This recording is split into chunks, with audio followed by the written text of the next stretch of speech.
This week on The Watchman, ISIS has declared war on followers of Jesus in the Middle East. We take you on the front lines of the fight in the place where Christianity was born. ISIS killing Christians every day. But in Israel, no. We don't have this. Join us on the ground in Jerusalem, Bethlehem, and Nazareth to meet the brave Christian leaders who are standing with Israel and standing up for the persecuted church. It's The Watchman. It's Christians United for Israel, only on TBN.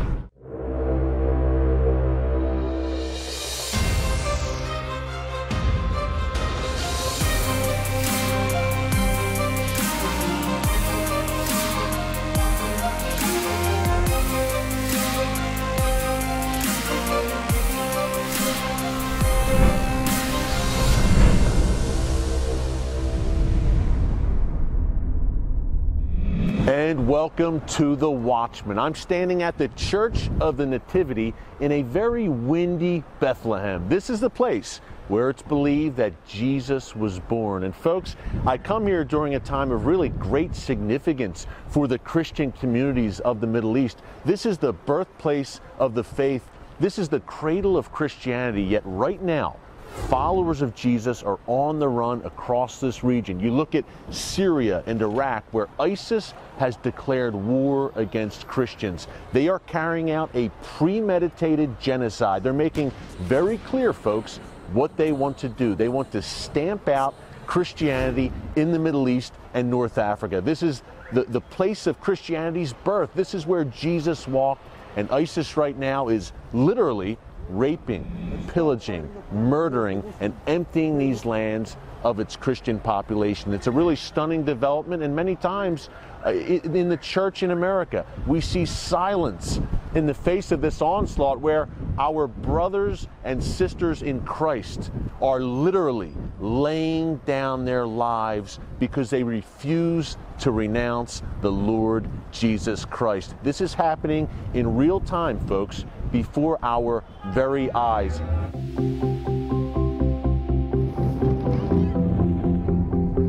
In America, Christians are used to worshiping freely, wherever and whenever they choose. In the Middle East, however, Christians are just trying to stay alive. For many there, the choice is to convert or die. In Mosul, Iraq, ISIS terrorists left marks on Christian homes to identify residents as followers of Jesus and target them for execution. Rather than renounce their faith, Mosul's Christians chose to flee, some with nothing but the clothes on their backs. It's a pattern that's being repeated throughout the Middle East and Africa as Islamic extremists led by ISIS seek to wipe out ancient Christian communities. Centuries-old churches and monasteries are burnt to the ground. Christian villages are ransacked. Women and children are enslaved, and believers in Jesus are led to their deaths as ISIS declares an all-out war on Christianity. Throughout the Middle East, Christians are suffering horrible persecution. The one country in this region where the Christian population is growing and enjoys full rights and freedoms is right here in Israel. We are living at a time when ancient Christian communities are being decimated, when Christians are being decapitated en masse in the Middle East, when they're literally fleeing for their lives. There is one place in the Middle East where you have a growing, thriving Christian community, and that is the state of Israel. Christians United for Israel is standing with the Jewish state as it stands up for the persecuted Christians of the Middle East. On Capitol Hill, Kufi is working hard to ensure America's allies in the war against ISIS receive the aid they need to beat back the radical Islamic tide. Online, Kufi is leading a Raise Your Voice campaign to bring the issue front and center for Christians across America. 4-year-old girl kidnapped and beheaded for belonging to a Christian family. We will not remain silent as Islamic extremists like ISIS target the Jewish people and carry out a genocide against our brothers and sisters in Christ. There's a lot of bad news, obviously, going on in the Middle East. Christians are on the run. But what we want to do today is also highlight some of the good things, the encouraging things that are happening in this land right now. And God is moving. We're going to start this week here in Bethlehem with one of the bravest men I know.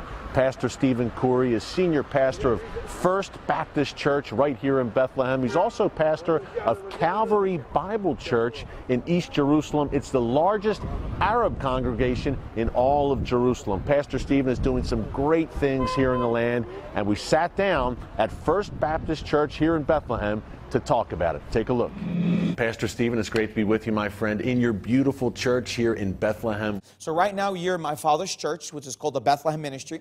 My father founded this church 39 years ago. I grew up in Israel. I was born in Jerusalem, and I grew up in this ministry, in this church. But today I also pastor Calvary Church in the eastern part of Jerusalem.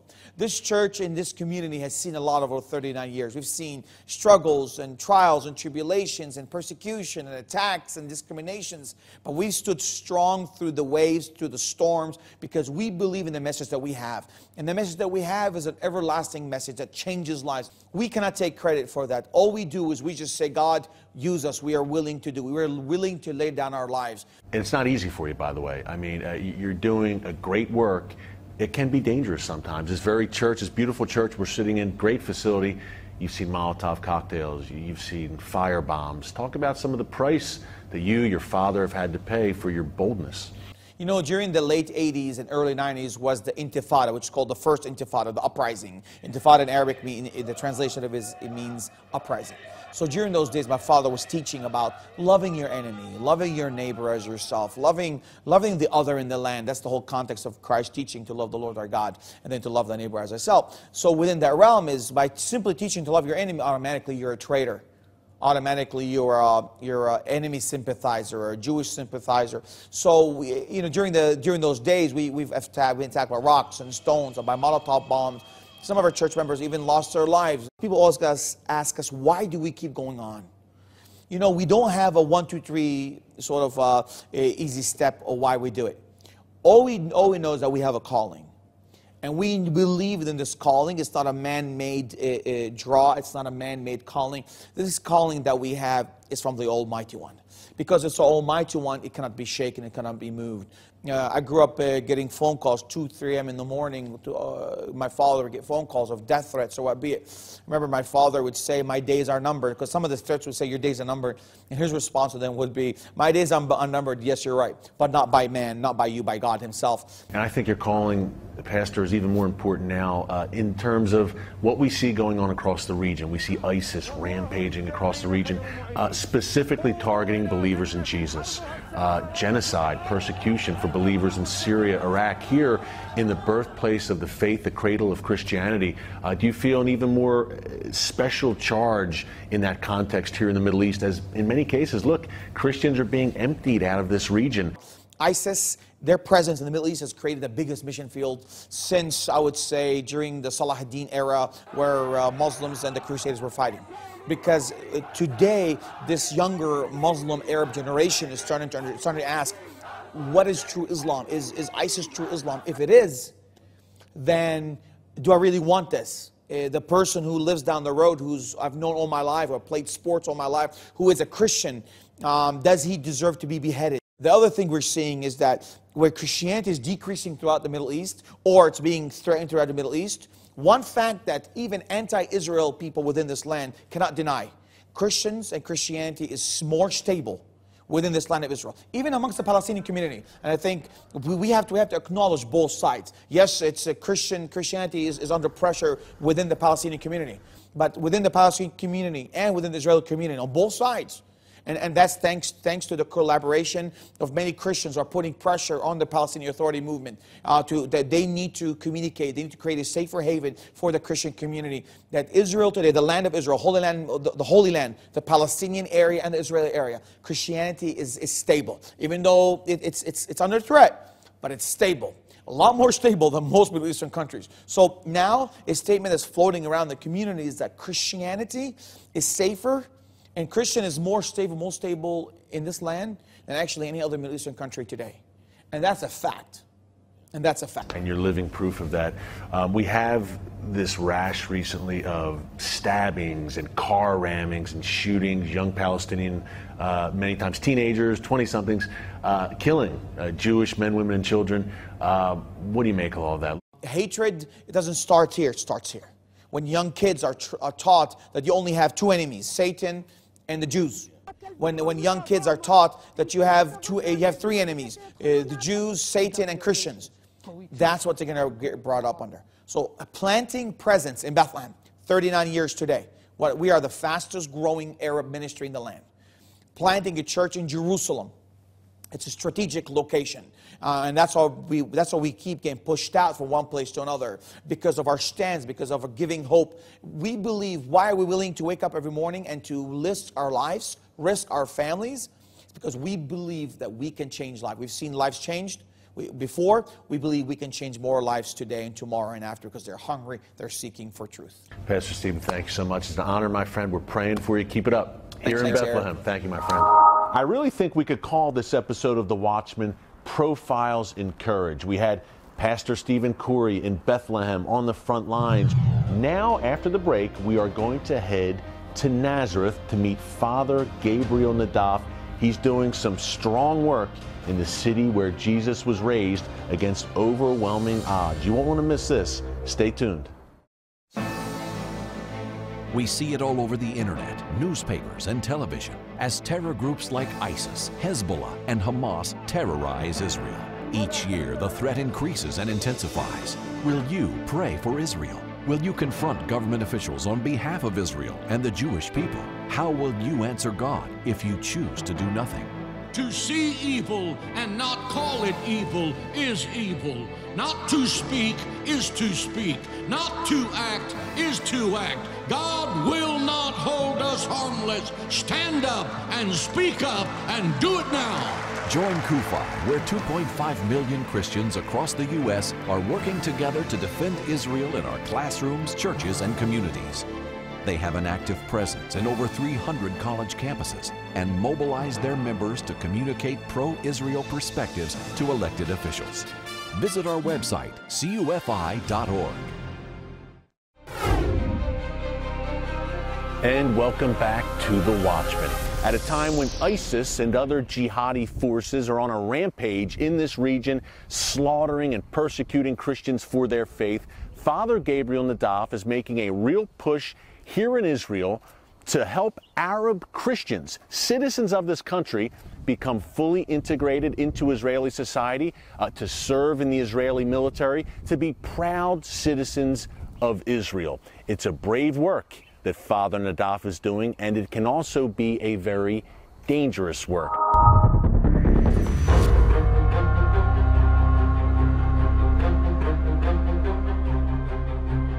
This organization is a Empowerment Council, established in 2012 here in Nazareth, to take the Christian community in Israel and to integrate in the Israeli society, to be together, because we live here together. And we need to live together with love and peace and harmony. This is our goal. We are brothers with the Jewish people. And Jesus Christ was born here in Bethlehem and grew up in Nazareth. And he was Jewish and born in Jewish family. We are brothers, and I see we need in these difficult and dangerous times, especially in these times. This is the good time to do the change in this relationship. I call the Christian here to integrate in the Israeli society, not just to go to learn and to work and to eat and to sleep. It's not, this is just the life here. Our roots here in this land. I call the Christian to go to the army. Why? Not because we love war, not because to sell our children to kill. It's not this our way, but to protect and to support our land, the Holy Land, because we see we have very much terrorist organizations here in the Middle East. They want to kill us because just we are Christians and Jewish, because we are different. We see now what is happening in the Middle East, how killing every 5 minutes, killing Christians in the Middle East, and the Christians fled from ISIS. Killing Christian every day in Syria, in Iraq, in all the Arab countries here in the Middle East. But in Israel, no, we don't have this killings here in Israel. I feel freedom and security. I don't can to go in the street with the cross and with this profile in Syria or in Iraq or in Jordan or Gaza. But in Israel, yes, I can to go with this. This democracy I must to support. This democracy and freedom and security in Israel. When I start in this way, the Christians don't come with me because, you know, afraid about this change. But after 3 years, I see very much Christians coming in this way because they see and open the eyes and see all that the situation here in the Middle East and what's different in Israel. I believe the Christians here in Israel, after 5 years, all the Christians, they know we don't have another country here in Middle East, and I maybe now in all Europa, who protect and support Christian as Israel. Coming up, we speak to a long-time Middle East correspondent who's been based here in Jerusalem for 16 years. We're going to talk to him about Christian persecution, ISIS, Iran, and all the things that are unfolding right here in Jerusalem. We're coming to you from TBN's Jerusalem studio. It's The Watchman, only on TBN. Stick around. Israel's fight is our fight. We are one. We are united. We will not be discouraged. We will not be defeated. We will not be intimidated. We will not sit down. We will not be silent. We are the worst nightmare of the anti-Semites of the world. The victory is going to be ours.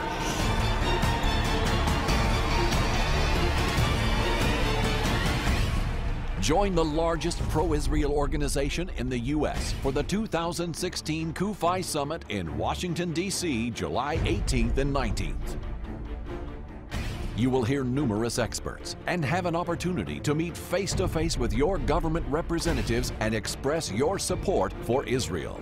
Visit our website, cufi.org, and register today for the 2016 CUFI Summit in Washington, D.C.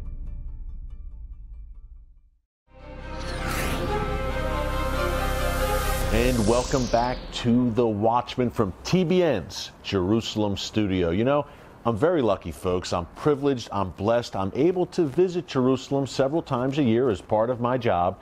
But what would it be like to actually live in this city, the city where God Almighty has written his name, and report on all of the events that are unfolding in these Bible times that we're living in? Well, my good friend Chris Mitchell, CBN's Middle East Bureau Chief for the past 16 years, has done exactly that. He is based here in Jerusalem. He is one of the world's leading Middle East correspondents. His new book is called ISIS, Iran, and Israel: What You Need to Know About the Current Middle East Crisis and the Coming War. It is a must-read. I recently spoke to Chris here in Jerusalem about what it's like to be based here in the center of the world and reporting as it all unfolds. Take a look.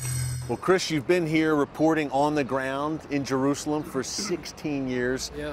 Tell everyone at home what it's like to be here in the Holy Land and have a front row seat for these world-changing events that seem to be unfolding here every day. Well, it's amazing, Eric, and it's an honor, and it's sort of like living on the front lines of Israel's history. We came in 2000, just 5 weeks before the second Intifada began, and we got really sort of this baptism of fire. We got thrown right into the deep end of the pool, as someone said.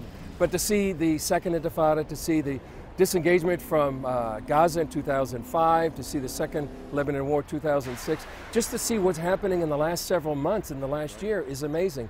So it's a real honor, it's a blessing, it's like reading the front page of the newspaper and the Bible at the same time. Chris, why should an American audience care about all of this? You know, we have these lone wolf style attacks here in Israel. That's right. I think of San Bernardino, I think of Paris, I think of attacks recently on American soil. Why should people over there care about what happens right here in Jerusalem and in Israel? Well, one reason is that you've said many times, Israel is the little Satan, America is the great Satan, and we're all part of the enemy. Israel might be on the front lines, but we are increasingly on the front lines, whether it's Paris or San Bernardino or, God forbid, what may come next.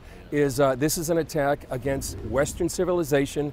It's an attempt by Islam, by radical Islam, militant Islam, even apocalyptic Islam, to take over the Western civilization and have Islam dominate the entire world. Yeah, and Israel is on the front lines, the first line of defense for Western civilization. Speaking of which, your new book, Chris, ISIS, Iran, and Israel, couldn't be more timely. Terrorism is a tactic, but it's driven by this ideology, and it seems to me that if we don't understand the ideology, we can't really defeat the enemy. Part of that ideology, and you really uncover it in your book, you get deep into it, is basically a genocidal stance against Christians, against all religious minorities, but it seems like Christians in particular have a bullseye on their back right now. Now, you've been to the Kurdish regions of Iraq, literally on the front lines, the Kurdish front lines with ISIS. What did you find there? And in your reporting here in the Middle East, you're here on a daily basis. What are you finding out about the persecution of the church here? Well, we had the opportunity to meet with a number of Christians that were given 4 choices. They could leave the homes that they had lived in for years. They could stay, but they would have to pay an Islamic tax for infidels or non-Muslims. They could convert to Islam, or the 4th choice they had, they could die by the sword. And the people we talked to said, how could we deny Jesus Christ? So to see their kind of faith in the midst of this kind of persecution and 4 choices they had was really encouraging to me, and hopefully that if I ever had those choices, I would make the same choice as them. And also to see many of the refugees who are now languishing in refugee camps because they had to leave because of ISIS. And ISIS really does have a target, a bullseye on Christians in the Middle East, and that's why it's important for Christians in the West to understand it's the same battle we face. That's why San Bernardino happened, that's the agenda they have. They want to stamp out Christianity around the world and establish Islam as the dominant religion. I think the message is they need to realize that the battle Christians face here is the same battle they face wherever they are. I mean, whether it's in Iowa, whether it's in California or New York, this is the battle that we face. It's coming, unfortunately and tragically, increasingly to us. And I think they need to stand up for Israel, because Israel is on the front lines, and they need to stand with their brothers and sisters here in the Middle East. And I think increasingly they need to speak out for them, pray for them, support them. And I think that's the message I would say. And I would say also be informed. And that's the reason I wrote the book in part, was to understand the times. That's what it says about the sons of Issachar in the book of Chronicles. They understood the times, and I think it's so important for us to understand what's happening, how we can pray, how we can support our brothers and sisters, and what we can do for the days that are coming. Yeah, and it sure seems like if Christians don't do it, don't answer that call, no one else is going to do it. That's right. It feels like we have a special charge for such a time as this. Exactly, and that's why your position and your show is so important, the Watchman, to be a watchman on the wall. And here we are at the walls of Jerusalem. How about that? How about it? How appropriate, Man. Because you're a watchman on the wall here for Israel and for the West. You too, my friend. Good luck with the book. God bless you, Chris. Thank you, great. Always great seeing you, my friend. Great to see you. Coming up, some final thoughts from here in the Holy Land about what you can do to stand with the persecuted church in the Middle East. If not us, who? And if not now, when? It's The Watchman. It's Kufi, only on TBN. Stick around. We see it all over the internet, newspapers, and television as terror groups like ISIS, Hezbollah, and Hamas terrorize Israel. Each year, the threat increases and intensifies. Will you pray for Israel? Will you confront government officials on behalf of Israel and the Jewish people? How will you answer God if you choose to do nothing? To see evil and not call it evil is evil. Not to speak is to speak. Not to act is to act. God will not hold us harmless. Stand up and speak up and do it now. Join CUFI, where 2.5 million Christians across the U.S. are working together to defend Israel in our classrooms, churches, and communities. They have an active presence in over 300 college campuses and mobilize their members to communicate pro-Israel perspectives to elected officials. Visit our website, cufi.org.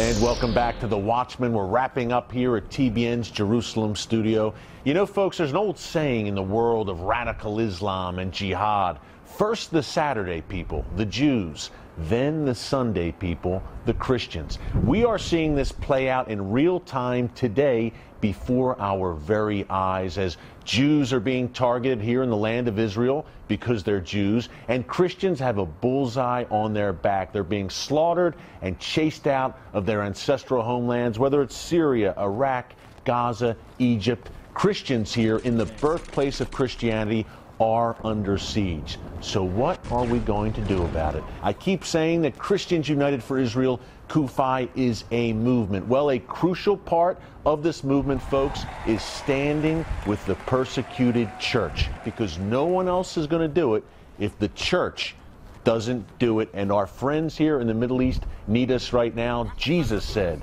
in the book of Matthew, "Truly I say to you that whatever you've done for the least of these brothers and sisters, you have done for me." Right now, the least of these, the downtrodden, are your brothers and sisters in Christ living here in the land where it all began, the Middle East. Let's stand up.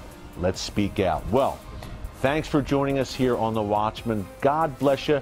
And until next time, remember, never hold your peace.